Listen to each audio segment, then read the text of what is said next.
Selamat datang kembali di Marvel Universe Indonesia bersama saya Admin Y. Dalam video ini kami akan membahas tentang White Fox alias Amihan. Asal-usulnya terdapat dalam komik Marvel Future Fight First White Fox. Ami merupakan seorang kumiho, yaitu makhluk sihir yang bisa bertukar wujud antara manusia dengan rubah putih ekor 9. Dalam bentuk manusia, dia memiliki ciri berupa rambut putih dan ekor. Sebenarnya kumiho adalah makhluk yang jahat. Mereka biasanya menampilkan wujud wanita cantik untuk memikat laki-laki, lalu memakan jantung korbannya. Namun ada yang berbeda dengan dimulai dari nenek Ami. Dia jatuh cinta kepada seorang manusia. Hubungan ini sekaligus mengubah sifat sang nenek menjadi baik. Hal serupa terjadi pula pada ibu Ami yang menikah dengan manusia dan tidak jahat. Ketika Ami masih kecil, dia diasuh oleh sang ibu dan diajari berbagai hal yang berhubungan dengan kumiho. Tetapi Ami disuruh oleh ibunya untuk menyembunyikan jati dirinya agar tidak terkena bahaya dari Samjokgu, yaitu anjing berkaki 3. Samjokgu memang mampu melacak dan bertugas memburu kumiho. Suatu hari, Ami harus mengalami tragedi. Ibunya diserang oleh Samjokgu serta beberapa orang bersenjata. Sedangkan Ami hanya bisa bersembunyi sambil menyaksikan ibunya dibunuh oleh Samjokgu. Dengan kematian sang ibu, Ami menjadi satu-satunya kumiho yang tersisa. Pada usia remaja, Ami tinggal bersama bibi dan pamannya di apartemen di Seoul. Dia berusaha hidup tanpa memancing kecurigaan. Karena itu, dia mewarnai rambutnya menjadi hitam, serta tidak melakukan perubahan wujud. Dengan begitu, orang-orang di sekitarnya tidak tahu bahwa dia adalah seorang kumiho. Walaupun begitu, bibinya dan para siswa lain tetap merasa ada yang aneh dengannya. Ami sendiri bisa tahu kalau ada yang sedang membicarakannya, sebab dia memang punya pendengaran yang sangat tajam. Di sekolahnya, Ami bergabung dalam tim bola voli. Dia juga berteman dekat dengan seorang murid bernama Ye Ji-sul. Akan tetapi, ada beberapa siswi lain yang tidak senang dengan persahabatan ini. Ketika Ami sedang mengobrol dengan Ye Ji, para siswi itu datang menghampiri. Kepada Ami, mereka memberitahukan bahwa ayah Ye Ji telah dipenjara akibat menggelapkan uang perusahaan. Ditambah lagi, ayah Ye Ji telah meminjam uang dari gangster Yongsan Brothers, tapi tak sanggup membayar utang tersebut. Para siswi ini memperingatkan Ami bahwa bergaul dengan Ye Ji akan berbahaya.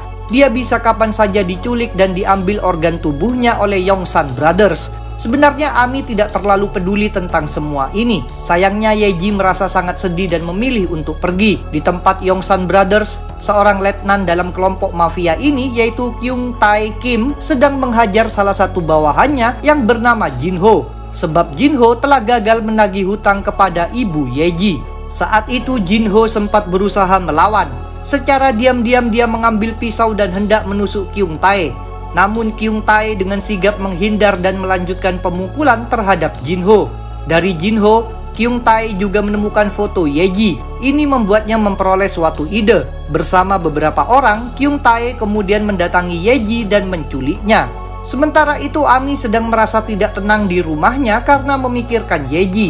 Dia berusaha menenangkan diri dengan melakukan perubahan wujud. Akan tetapi ketika proses ini dimulai, dia malah mendapat ingatan tentang kematian ibunya. Dia pun berhenti dan kembali ke wujud manusia. Dia juga harus mewarnai rambutnya lagi, sebab tindakan tadi memang membuat rambutnya kembali ke warna aslinya. Keesokan harinya di sekolah Ye Ji tidak muncul. Ami berusaha menghubungi lewat ponsel namun tak mendapat balasan. Siswa lain mulai berpikir bahwa Ye Ji sudah ada dalam genggaman Yongsan Brothers. Ini membuat Ami tidak berfokus mengikuti pelajaran. Dia merasa harus bertindak mencari Ye Ji. Maka dia berpura-pura pergi ke kamar mandi. Padahal sebenarnya dia meninggalkan sekolah demi melakukan pencarian. Dalam upaya ini, dia memanfaatkan kekuatan kumiho-nya, yaitu melacak jejak dan mendeteksi rasa takut. Hingga tiba di satu bangunan yang dijaga oleh beberapa orang. Melalui lubang di jendela, dia melompat masuk. Di dalam bangunan, Ami secara diam-diam menguping dua orang yang sedang berbicara. Mereka membahas apa yang akan dilakukan terhadap seorang anak apabila sang ayah tidak membayar. Ami sadar bahwa mereka pasti sedang membicarakan Ye Ji. Ami memutuskan untuk mengenakan sebuah topeng yang dia temukan di situ. Lalu dia berjalan menghampiri mereka. Dia menggunakan kekuatan lain Kumiho, yaitu hipnotis. Berkat cara ini, dia mendapatkan informasi tentang lokasi Yeji. Setelah itu Ami mengubah kedua tangannya menjadi cakar Kumiho dan membuat mereka pingsan. Keributan ini rupanya didengar oleh beberapa orang lainnya yang langsung saja menyerang Ami. Walaupun dikeroyok, dia tidak gentar. Dengan sigap, Ami melawan dan sukses mengalahkan mereka semua. Dalam proses ini, semakin banyak bagian tubuhnya yang diubah ke bentuk Kumiho. Seusai menjalani pertarungan tadi, Ami menemukan Yeji yang sedang terikat dan ditutup matanya. Di situ ada pula Kyung Tae yang sedang berjaga. Ami menyuruh Kyung Tae pergi. Tentu saja Kyung Tae tidak patuh. Maka Ami melompat menerjangnya namun malah terkena tendangan. Saat itu Kyung Tae mengatakan sesuatu yang mengejutkan. Dia tidak menyangka sekarang masih ada Kumiho, padahal dia mengira telah membantai semua Kumiho. Ami juga menyadari sesuatu. Melalui penciuman supernya, dia merasakan bau Kyung Tae tidak asing. Akhirnya dia teringat bahwa itu adalah bau Samjokgu yang dahulu membunuh ibunya. Tentu saja ini membuatnya ingin membalaskan kematian ibunya. Ami dan Kyung Tae terus bertarung. Dalam duel ini, Ami tampak terdesak. Kyung Tae mampu membuat Ami terjatuh dan hendak menusuk Ami menggunakan pisau. Tetapi Ami terus berjuang menahannya. Di tengah situasi gawat ini, Ami ternyata bisa berubah ke wujud Kumiho yang utuh, sehingga menjadi lebih perkasa sampai melukai Kyung Tae. Tiba-tiba terdengar suara sirine dari polisi. Ini membuat Kyung Tae memilih pergi saja. Meskipun begitu, dia memperingatkan Ami bahwa pertarungan mereka belum selesai. Setelah itu Ami berubah kembali ke wujud manusia, membebaskan Yeji dan menemui para polisi. Yeji sendiri tahu bahwa Ami telah menyelamatkannya. Namun dia masih tidak sadar bahwa Ami adalah seorang Kumiho, sebab tadi matanya ditutup. Di antara para polisi, ada Direktur Jung dari National Intelligence Service alias NIS, yaitu Lembaga Intelijen Korea Selatan. Dia menghampiri Ami dan menjelaskan bahwa Yongsan Brothers memang telah lama diburu. Jadi ternyata aksi Ami tadi diamati olehnya. Karena itu, Direktur Jung mengajak Ami bergabung, sebab dia merasa kemampuan Ami bisa bermanfaat. Tanpa pikir panjang, Ami menerima tawaran tersebut. Kini dia memang ingin mempergunakan kekuatannya untuk kebaikan.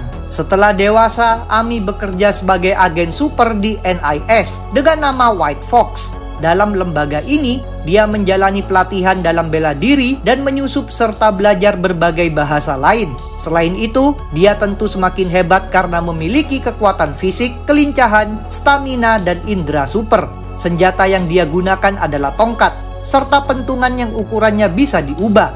Contoh kecepatan Ami adalah menangkis peluru dengan pentungannya, serta menangkap lemparan pisau dari Black Widow ke arahnya. Identitas Ami sebagai White Fox dirahasiakan, bahkan dari sebagian besar orang di NIS, sehingga Ami dikenal sebagai penghubung NIS dengan White Fox, bukan sebagai White Fox sendiri. Agar rahasia ini tidak terbongkar, Ami mengenakan rambut palsu dan menutupi ekornya. Salah satu aksi Ami ditampilkan dalam komik Deadpool volume 4 isu 1. Pada satu malam, dia memergoki Deadpool yang sedang mencuri flash disk berisi data rahasia. Terjadilah perkelahian antara mereka berdua. Ami akhirnya sukses mengalahkan Deadpool dan membuka topengnya. Alangkah terkejutnya Ami ketika melihat wajah Deadpool tampan. Padahal sepengetahuannya Deadpool punya wajah yang rusak. Terungkaplah bahwa Deadpool yang ini bukanlah Wade Wilson, melainkan James Bourne alias Solo. James lalu berupaya memanfaatkan cara lainnya untuk mengalihkan perhatian Ami. Dia mencium Ami sambil memasang peledak pada jendela. Selanjutnya dengan cepat, James melompat kabur melalui lubang akibat ledakan tadi. James sempat merasa senang karena berhasil melarikan diri dengan barang curiannya. Namun Ami lebih cerdik lagi. Tadi ketika berciuman, dia secara diam-diam mengambil flash disk dari James. Itulah sebabnya Ami tidak menolak saat dicium James. Dengan demikian, misi James telah gagal. Dalam komik Contest of Champions 2015, isu 1-10, Ami melakukan tugas penyelidikan. Sebelumnya Gunner ditemukan tewas. Gunner sendiri merupakan seorang android superhero Korea Selatan yang sangat dihormati. Ami berupaya untuk menemukan pelaku pembunuhan ini. Melalui indera penciumannya, dia bisa mengetahui bahwa kematian Gunner berhubungan dengan universe lain. maka dia meminta bantuan tim Ultimates. Penyelidikan ini mengungkap bahwa Gunner diculik untuk dijadikan pion dalam permainan maut antara Maestro dengan Elders of the Universe. Ami juga sempat terjebak bersama para peserta lain dalam permainan ini. Meskipun begitu, akhirnya mereka berhasil membebaskan diri sekaligus membuat Maestro dikurung dalam penyimpanan kolektor. Ami muncul lagi pada event Civil War 2, tepatnya dalam komik Choosing Sides isu 6. Kalian ingin tahu lebih banyak tentang event Civil War 2? Kami sudah pernah membuat videonya. Linknya kami cantumkan di deskripsi. Ami ditemui oleh Carol Danvers beserta Abigail Brand. Tujuan pertemuan ini adalah karena Carol dan Abigail ingin mengajak White Fox bergabung ke pihak mereka.